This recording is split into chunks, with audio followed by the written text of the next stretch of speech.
Hello, Gordon here. Hope all is well with you. And this Facebook Live is called Rewiring Your Story. Because I'm in a group on Facebook called Rewire Your Story by Parallel Banker. And that is a group for coaches and consultants and people putting across a message to help other people. And that group is all about the structuring of your story and your message that you put across to other people.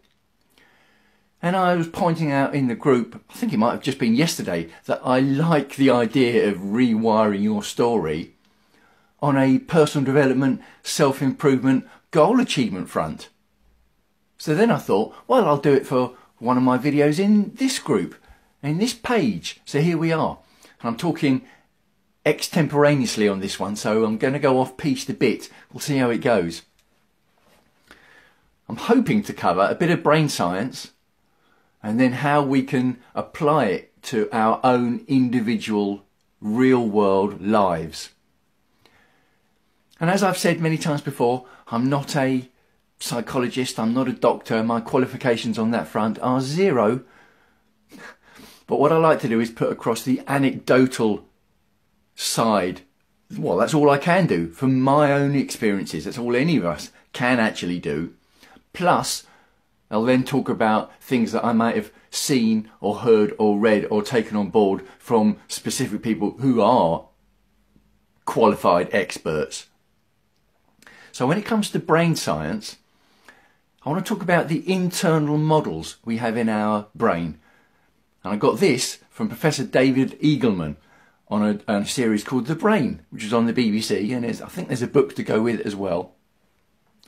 Talking about the fact that when, for example, our vision, when we see something, for example, the brain doesn't collate all the input every time to decide what we've seen. What it does is it compares the input against the internal models that we've already got in our brain. And that's true of all our senses. Everything we see, everything we hear, everything we touch, everything we taste. It's a comparison the brain makes between the internal model that the brain has developed over the years. Now that's healthy, and it's a survival technique because it's quicker. It's quicker to compare it against the model we already have established rather than trying to create a new model every single time.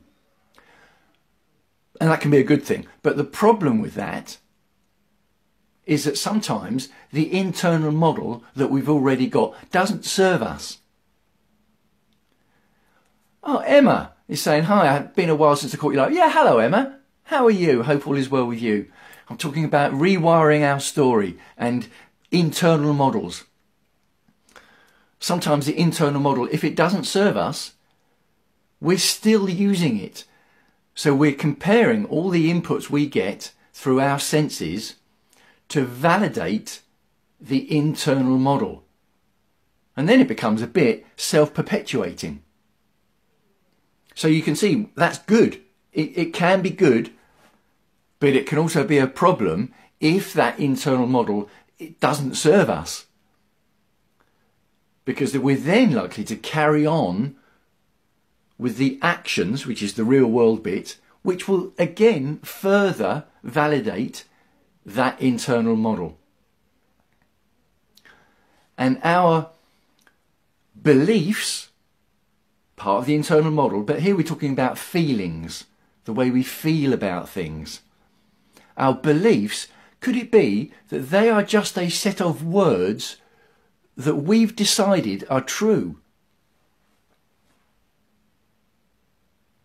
In the 5 key areas of life, as I like to call them, health, wealth, career, relationships, lifestyle, our feelings and our internal model, could it be that a lot of that is a set of words that we've just decided are true? And you know what's coming? What we can do about it in the real world. Well, in our brain, if we say, well, maybe it is just a set of words that I've decided are true. Maybe I could either develop a new set of words or test the words that I keep telling myself to see if they're still true or whether they were ever true in the first place.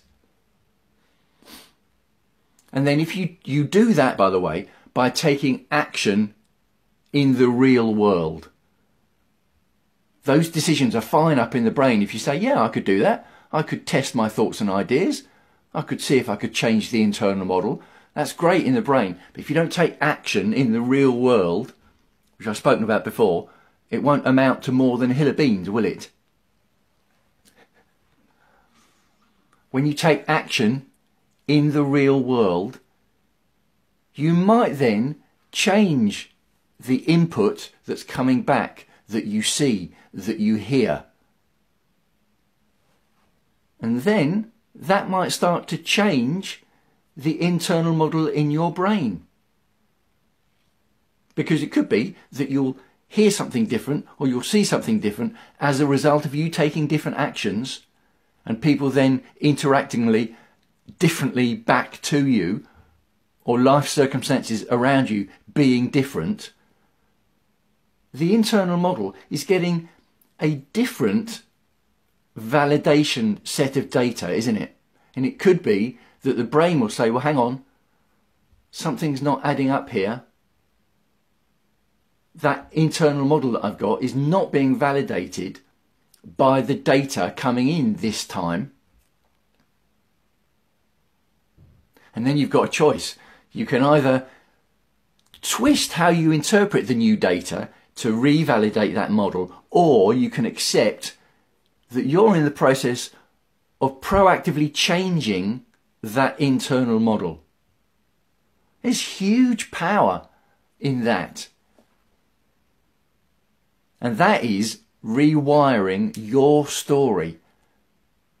Huge power, because if you do start to change this internal model, then it becomes easier and it becomes more habitual, and you get more momentum in acting in this different way in the real world that does serve you better.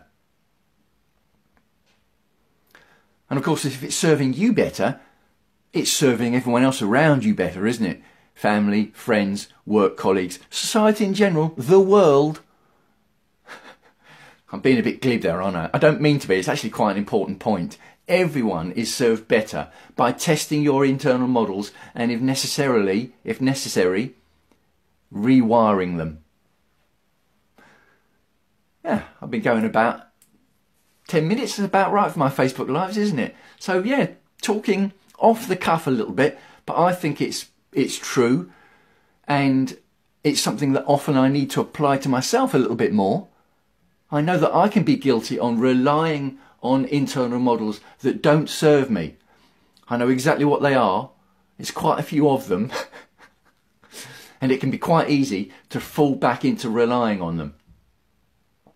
And one of the reasons we do that is because it's a comfort blanket. It's easier to say, yeah, that internal model is true, and every input we get in our brain just is validated by that. It's easier. It's less of a challenge. But as I've said before, I'm going to say it again, and I will be saying it again in the future, we're better served by challenging and testing, and if necessary, tweaking that internal model. So let me know what you think. It's just a quick Facebook Live today, so I'm going to sign off. Could it be that you could be better served by rewiring your story, the story that you tell yourself? Hope all is well with you. Wishing you as ever health and happiness, and I'll speak to you again soon.